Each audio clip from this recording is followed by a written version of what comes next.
It's fantasy time. Yeah, we're talking fantasy sports, not Dear Penthouse.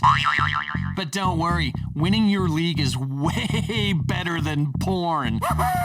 This is Fantasy Hockey Time with Dean Millard. Can you dig it? Presented by Ultimate Franchise Fantasy Sports. Can you dig it? Get in the game where you own the game. Joe own the Chiefs. Owns.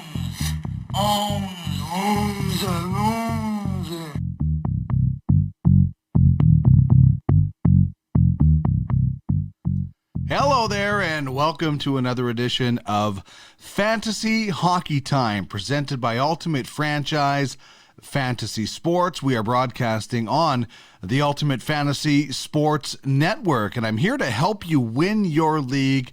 And at the very least, we will try to make it better than what it is with some rules, recommendations. And we do start things off in one particular way, and that's by asking you the question of the day. This is a serious message. Peace and love. Peace and love.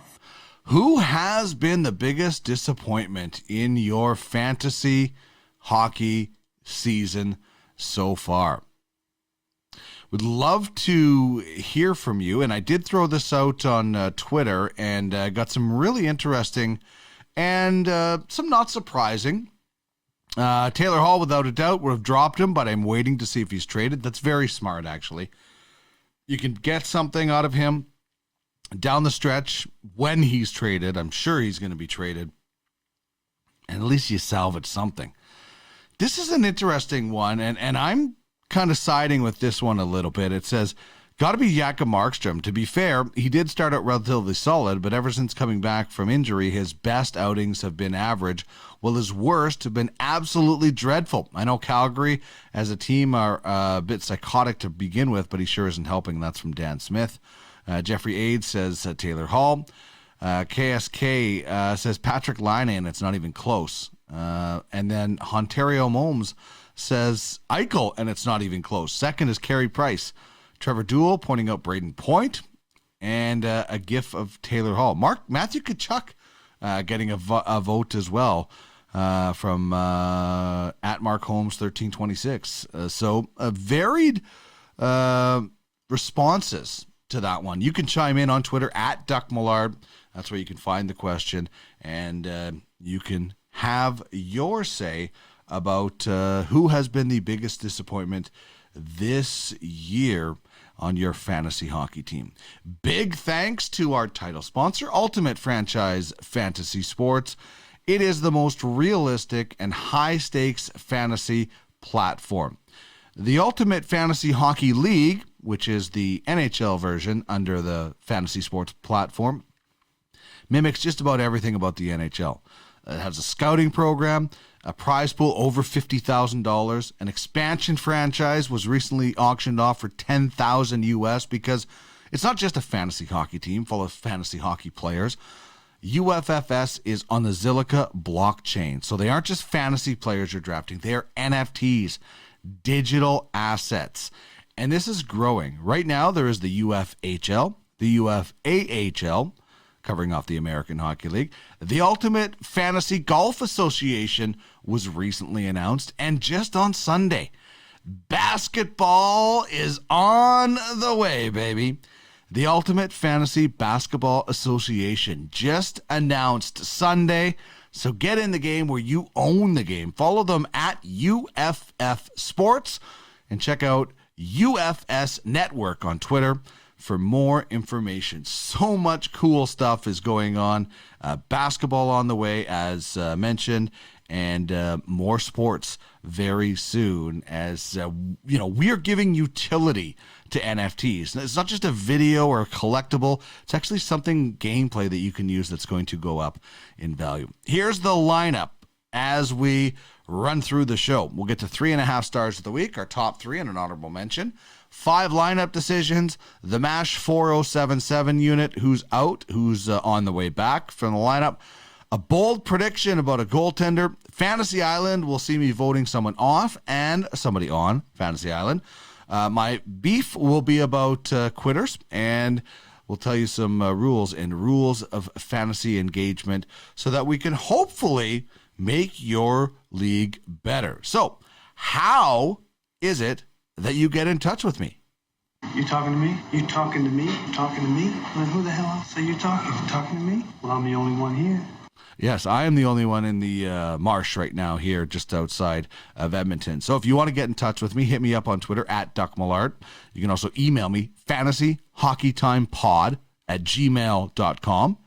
Give a follow to at UFS Network, and you can email UFSN at UFFsports.com, and check out the website fantasyhockeytime.com. And you can check out past episodes and a whole lot more. All right, let's drop the puck and get going. Game on!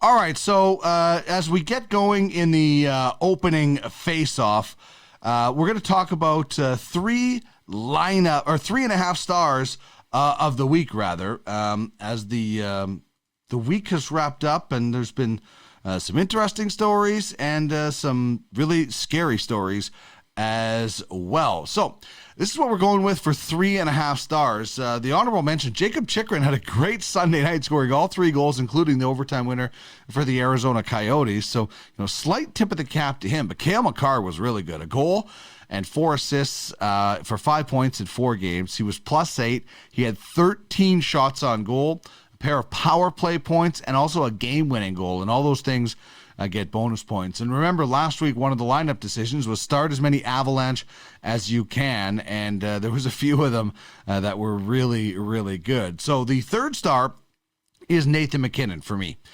3 goals, 4 assists for 7 points in 4 games. He had 14 penalty minutes because he got a 10-minute misconduct, and those add up. He had some power play points, 21 shots on goal. Nathan McKinnon twice in the last week had 7-shot games. So that's if you have Nathan McKinnon, it's a guy that just fires the puck all the time. It's like having one of the leading stolen base leaders in baseball, and you're going to win that category a lot just because of him. And he helped out this week in penalty minutes when he threw his helmet, so that boosts stats as well.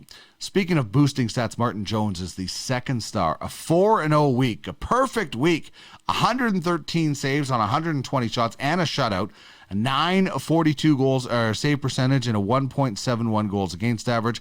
And basically, single-handedly, getting the Sharks back in the playoff race, 4 straight wins.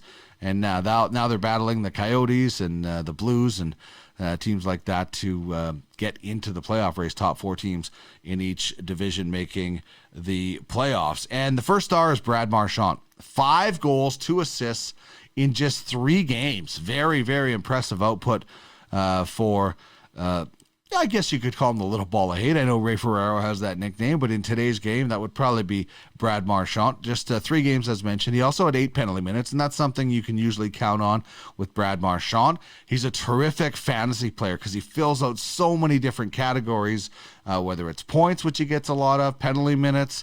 He had 2 power play points. He's obviously on the first power play unit, racked up 13 shots. I always think it would be cool to have bonuses for hat tricks in certain leagues, depending on how serious your league is. But he did, in fact, have a hat trick the other night. So the first star in that situation, I'm going with Brad Marchand as the first star. All right, we are going to get into 5 lineup decisions now as we roll along on the program. And the first lineup decision is a guy coming back from an injury. And it's Jason Zucker of the Pittsburgh Penguins. He had 7 points in his first 17 games, which is wasn't great before getting hurt in February. And he comes back now to a Penguins lineup that doesn't have Malkin, that doesn't have Kapanen, and he's now getting second line time, and he has 1 point in his first 3 games back. So he's on just 33% of the rosters in CBS, and this is a guy who people might have forgotten about because he's been out so long. So take a look at Jason Zucker in your leagues. There's an opportunity here for Zucker with some guys out to get on a bit of a roll as he comes back. You probably couldn't ask for a better situation for Jason Zucker if you do have him on your fantasy team to get him in the lineup because he's going to get ice time that normally guys like Malkin and Kasperi Kapanen would be getting. Jonas Donskoi, I told you about the Avalanche last week. I'm not normally huge on third line guys unless it's a deep league like the UFHL where we mimic everything about the NHL. But with Donskoi and the Avs, there are a lot of points to spread around right now. And he also gets power play time with the top units sometimes as well. So he's scoring at .75 points per game as a pace right now, which would be over 60 points in a full season. He has been silent the last couple of games, but 15 points over his last 12, including a hat trick versus the Coyotes last week.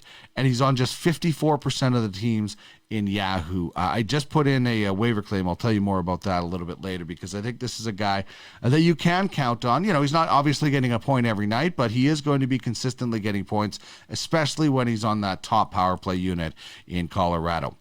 Jared McCann, another Penguin on this list, quietly putting up almost .7 points per game, so just under the pace of Donskoi.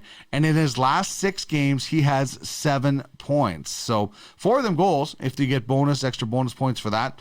And just like Zucker, he's benefiting from the fact that Malkin is not there because he is centering the Penguins' second line without Evgeny Malkin. So if you do have an open spot or you got somebody that's struggling and you really want to do something different because you're not really sure, this might be a guy who's worth picking up. He seems to be a bit of a streaky guy, so hopefully he stays hot for you, and he's on just 20% of the rosters in CBS. So also a guy, if you have injury problems, here's a guy who is producing right now. You can plug in, and then if he stops producing, you can go out and find another guy as well.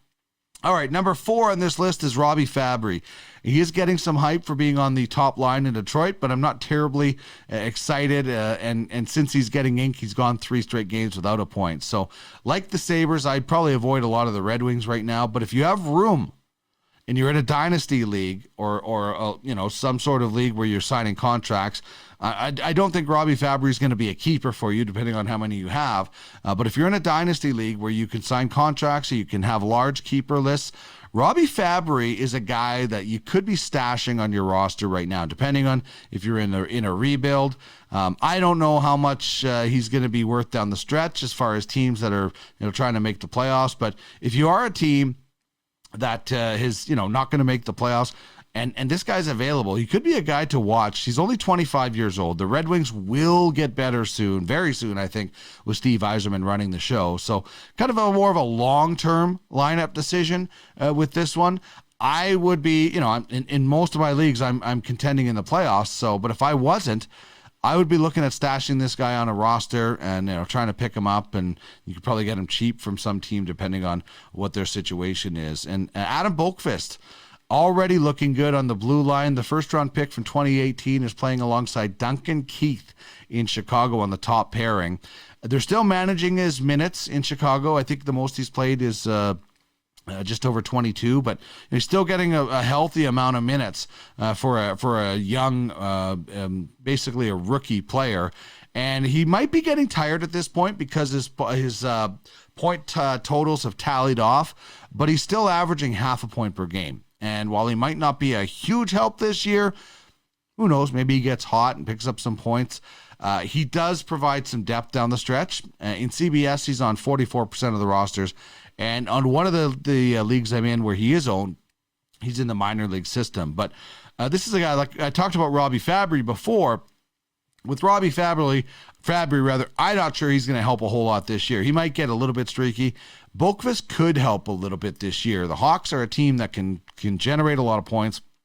He could be an injury replacement, but he is certainly a guy that is available. Another guy like Fabry that is probably worth stashing on your lineup at some point. So there we go. 5 lineup decisions. Zucker is back from injury. Jonas Donskoi providing offense from the third line in the power play. Jared McCann quietly filling in for Evgeny Malkin. Fabry and Boqvist as guys to stash on your roster for the future. 'Tis but a scratch. A scratch? Your arm's off. No, it isn't. Well, what's that then? I've heard worse. You've got no arms left. Yes, I have. Look! Just a flesh wound. What are you going to do, bleed on me? I'm invincible! All right, as we get into the MASH 4077 unit, talking about players who are on the shelf and players who are on their way back. And, before we go any further with this, just a scary and awful situation going on right now with the Vancouver Canucks. Double-digit players impacted by this, and family members now, and some of them fairly serious. You first hear about this and you think, oh, they're going to cancel the games, and how's that going to impact the rest of the teams as they try to make their playoff positions? And then you realize how serious it is, and you're like, wow, this is no longer a hockey situation. This is a life-threatening situation. So, hopefully everybody is able to make through this, and they can nip this in the bud, certainly, so more people don't get impacted. Whether the Canucks come back and play hockey this year is irrelevant. It's now more of a human concern and making sure that this doesn't happen. And I don't know. We're gonna see full ballparks in Texas, and I'm a little bit worried about what's going to happen. So certainly, I'm obviously everybody is concerned for what's happening with the Vancouver Canucks, and all the best to them. Tuukka Rask has been out for a while now, and this is getting really concerning. It's an upper body injury. He was placed on injured reserve on Saturday, but it's believed that this is a back injury, and those things, they can linger. This is getting a little bit scary for Bruins fans and fantasy GMs who are counting on Rask and the Bruins themselves, as they need him for a playoff run. Weekly leagues are going to have to make a tough choice tonight. It would be great if it was announced today that he's back and he's eligible to return anytime, because he's served enough time on the IR. Daily leagues, you obviously have a lot more flexibility. I unfortunately have him in a weekly league, so hopefully I'll hear good news and he'll be able to start tonight. Ryan Getzlaff has an upper body injury, left Friday's game with the Coyotes and didn't skate on Saturday, didn't play on Sunday. The Ducks face the Sharks on Tuesday for their next action, so be aware of that. Rickard Rakell, also an upper body injury, missed Sunday night, hasn't played since last Sunday, March 28th, versus the Blues. Brandon Carlo, another guy who's had some tough luck, missed most of last month after the high hit from Tom Wilson, of which Wilson was suspended for. Now he's out with an upper body injury, and they're saying week to week in Boston. The only good news is that the Bruins have said it's not a concussion, as the first injury was a head injury. Matt Zuccarello has a lower body injury. He was injured last Thursday, didn't play Saturday. The Wild take on the Avalanche starting tonight, just under a point per game. Is Zuccarello for the Wild, who are fighting for the division lead with the Avalanche and the Golden Knights, so they could seriously use him back in the lineup. And Eric Stahl has been in COVID protocol since being traded to the Montreal Canadiens. He is expected to make his Habs debut. That was the word that he would play against the Oilers. Obviously, you might want to wait a little bit just to see how he actually kind of does fit in with the Montreal Canadiens. But some guys start off pretty hot and play on a little bit of adrenaline. So start Eric Stahl if he's in the lineup at your peril. All right, we're going to get into bold predictions and Fantasy Island when we come back. This is Fantasy Hockey Time with Dean Millard. You're the best. Fucking ass, fellas. Superstar.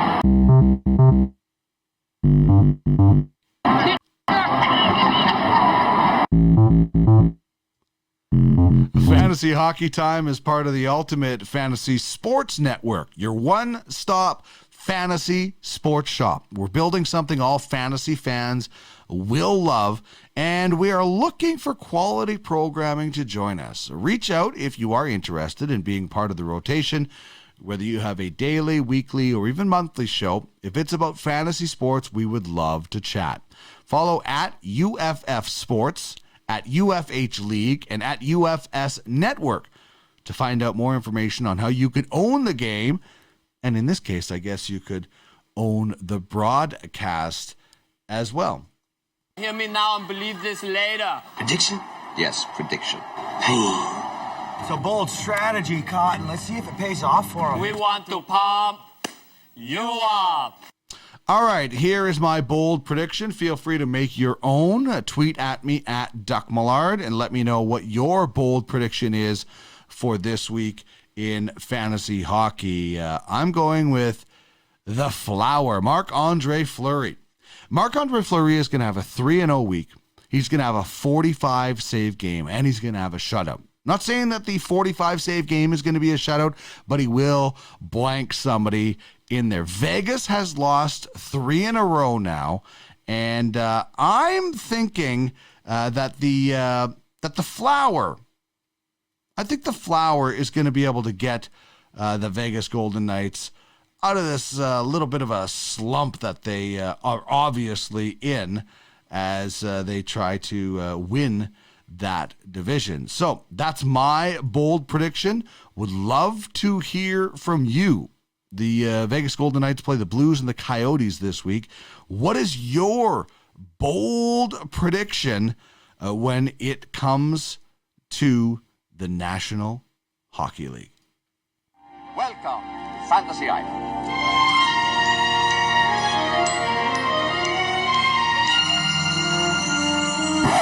All right, time to vote. Wendell is cut. Rudy is cut. Janie, you're gone. Steven, I like your hustle. Get him a uniform. Congratulations. The rest of you made the team. Except you, and you.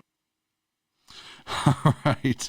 Homer cutting everybody. One of the funnier episodes. Here's what I have going on with Fantasy Island this week. I mentioned Jonas Donskoi earlier. I've actually went out and made a claim on him in my Yahoo League because that Avalanche power play is just too appealing, and I want to be able to pick up some of those bonus points. So I voted Jonas Donskoi onto Fantasy Island, and to make room, I voted Damon Severson off of Fantasy Island.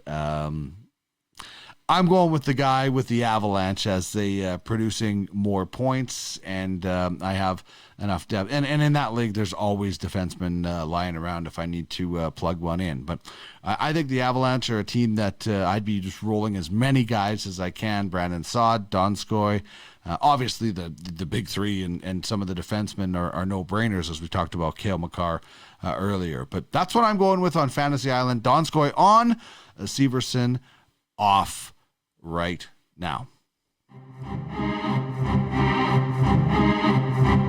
This is Fantasy Hockey Time with Dean Millard. When you pull on that jersey, you represent yourself and your teammates. And a name on the front is a hell of a lot more important than the one in the back.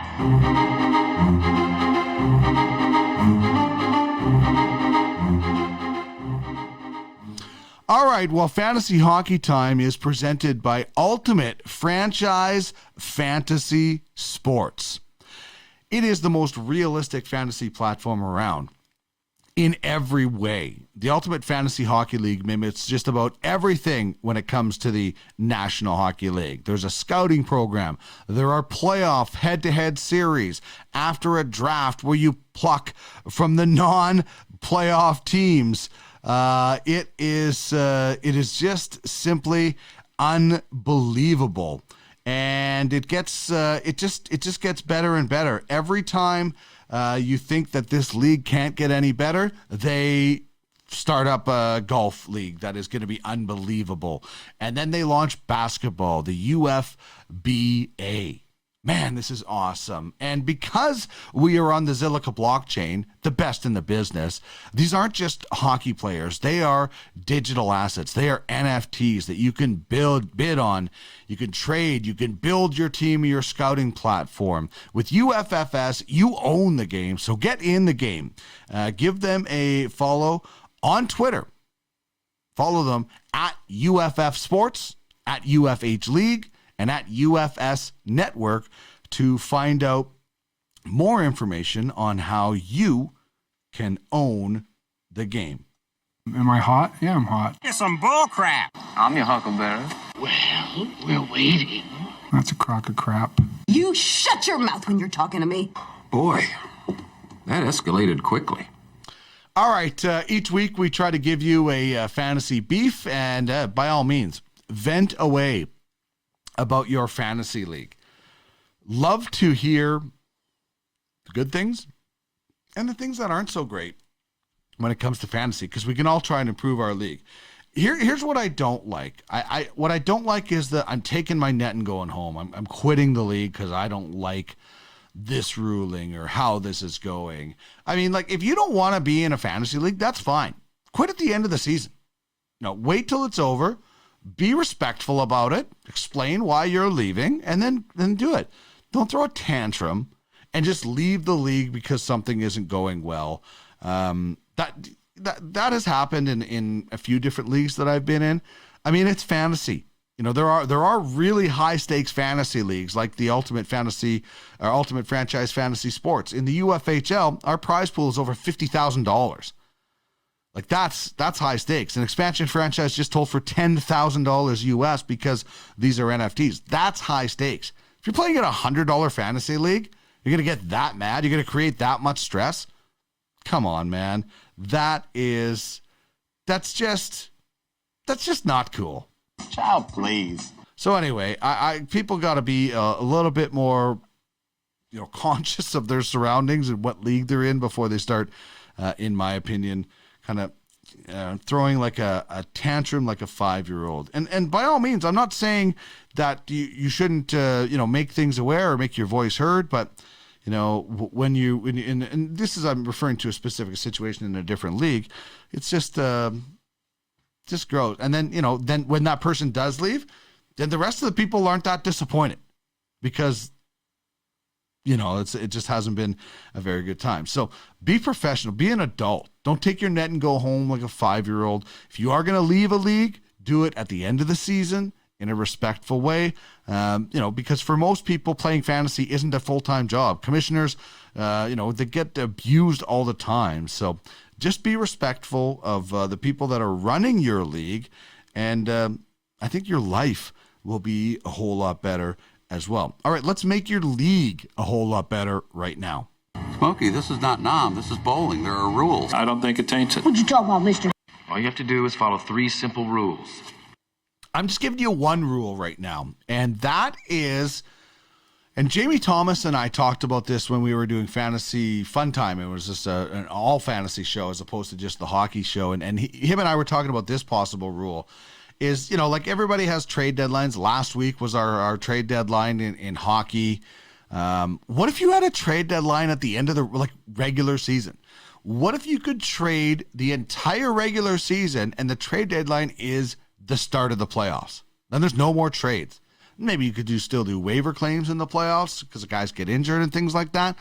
But no trade deadline during the regular season. The trade deadline is the end of the regular season. Do you know how many more teams would stay in it? You would have less sellers. You would have more teams involved. And then, before that final week, if a team does fall out, then they can become a seller. But it would just create so much more excitement. It's actually something I'm going to suggest as a rule in our baseball league next year in the off season, because you shouldn't make any rule changes during the season. That's for sure, unless it's absolutely necessary because something loophole guy has figured something out or gal has figured something out. So that's what I'm going with is how about having a trade deadline at the end of the regular season? And then everybody is involved in the season for a whole lot longer. All right, that means it is time to wrap things up on another episode of Fantasy Hockey Time. If you'd like to get a hold of me and get in touch and become a sponsor, fantasyhockeytimepod@gmail.com, or if you just have a question or something like that, anything like that, just let me know. Of course, as I mentioned, Fantasy Hockey Time is a part of Ultimate Fantasy Sports Network. UFSN is your one-stop fantasy shop. Give them a follow on Twitter at UFS Network. Find UFSN on YouTube. And if you have a fantasy sports show, hit us up. We would love to chat. Thank you very much for tuning in. We have a jam-packed week on UFSN. 2-Minute Tuesday with Darren Bates. Tracking the Draft with Craig Button on Wednesday. And I'll be back with UFHL Now on Friday, taking a look at the best fantasy hockey league that there is. Thank you so much for joining me on the program today, trying to help you win your league, or at the very least, make it better. Big thanks to Ultimate Franchise Fantasy Sports as the title sponsor of this program. We'll chat with you later this week on Tracking the Draft with Craig Button. Have a great week in fantasy.